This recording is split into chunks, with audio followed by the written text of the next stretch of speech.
Why? I'm what you call a PC retro gamer. Anything between 70s and early 90s computer games are something I live for.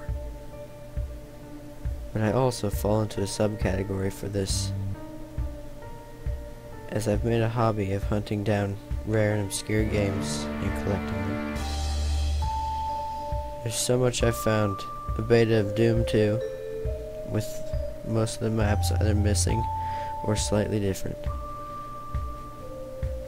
An Alone in the Dark pre-release. Hell, at one point I thought I'd be found in the lobby of the Holy Grail of Leisure Suit Larry 4, but that turned out to be a fake. Anyway, my friend Barry knew about my obsession, although he didn't share in it. So when my birthday came around, and I would always anticipate a few old games to play through, and on my 22nd birthday, my presents included a copy of Waxwork, unless without the code that came with it, but still. I mean, useless without the code that came with it, but still. A CD of System Shock and something else. My friend Barry said his cousin handed him this game years back, but he could never play it due to his computer breaking and Barry's general dislike for games.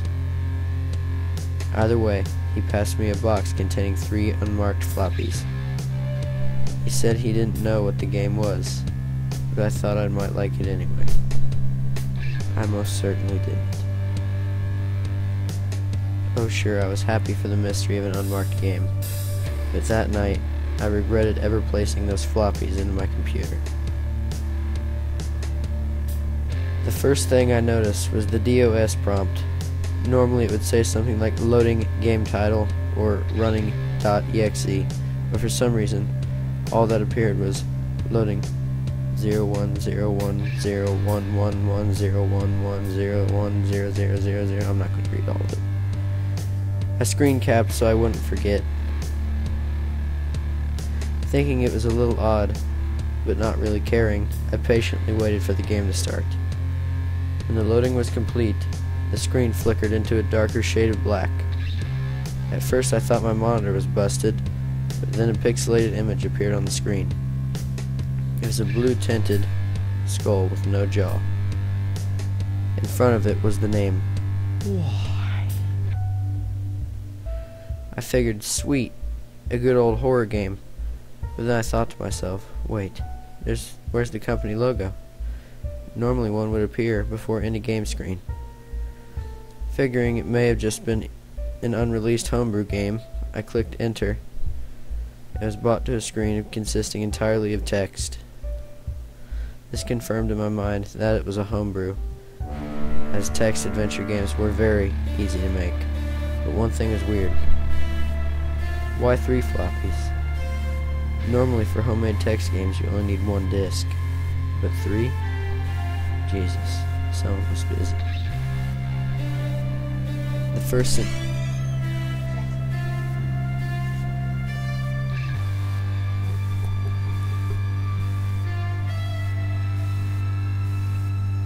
sentence on the screen was, dark room, demon on the other side, knife in hands, what will you do?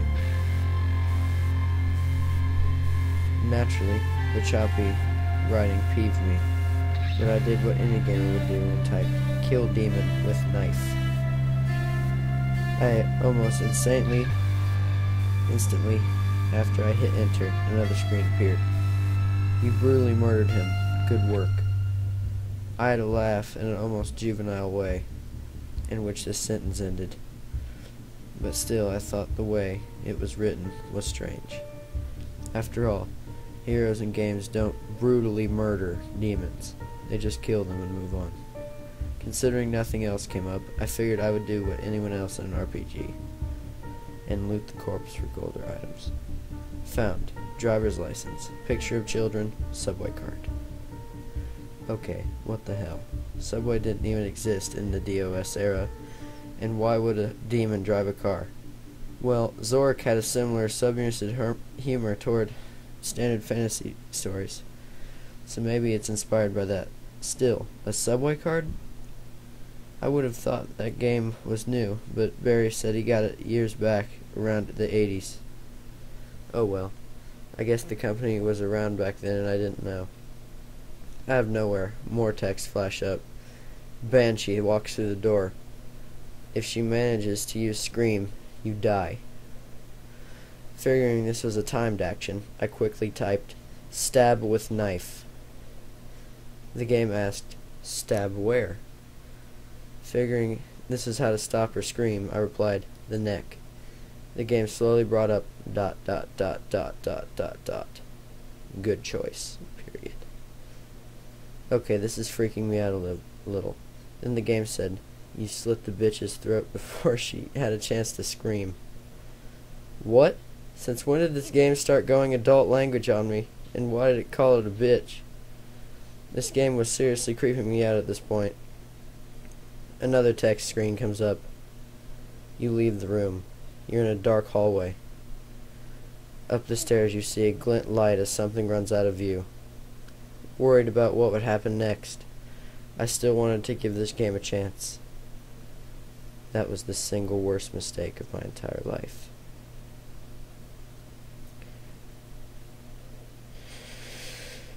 Go upstairs, I typed.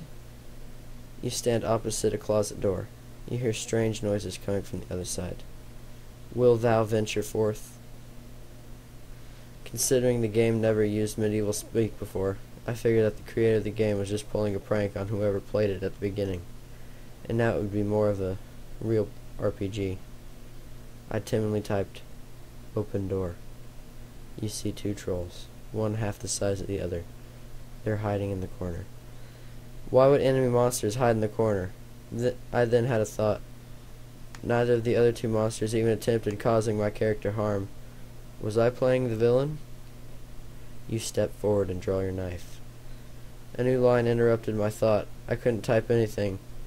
Why was it acting on its own? The troll's eyes glint in the darkness, looking so petrified into yours. What the hell? I thought. I wasn't even touching the keyboard. You raise your blade. Stop, I frequently typed. After a short pause, the game replied, "No." The game was terrifying me. Before I could type "quit game, cancel," the game flashed this up. You grab the slightly bigger troll by the hair and stab its eyes with your knife. His brain matter is leaking into the floor. The smaller troll screams in terror, and you drop the corpse. You gently kneel down and meet the shrieking monster with calm eyes. She stops screaming as soon as the knife splits her heart open. With her final gaze, the creature looks up at you and asks, "Why, big brother?"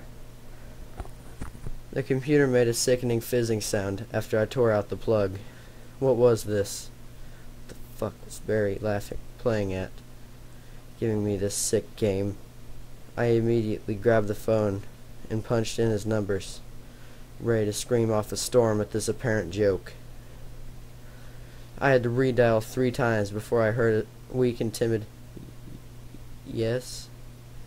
It was definitely Barry, and something was wrong, but I didn't care. My rage was supposed to be a practical joke, clouded my senses. Sorry again. Apparently I'm popular in this house. Anyway. Where were we? I screamed. What the fuck is wrong with you, Barry? You get off on this kind of stuff? Is it fun for you? There was a loud pause. I couldn't. Barry's voice shook, and I heard his breathing was frantic and hollow. I just want to know why, man. Why? Tell me why you did this.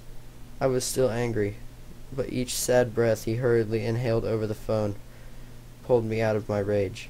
I don't know. I just don't know. It was then I heard tears. He was sobbing.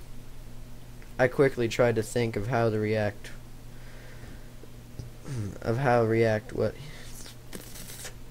I quickly tried to think of how retract what I said.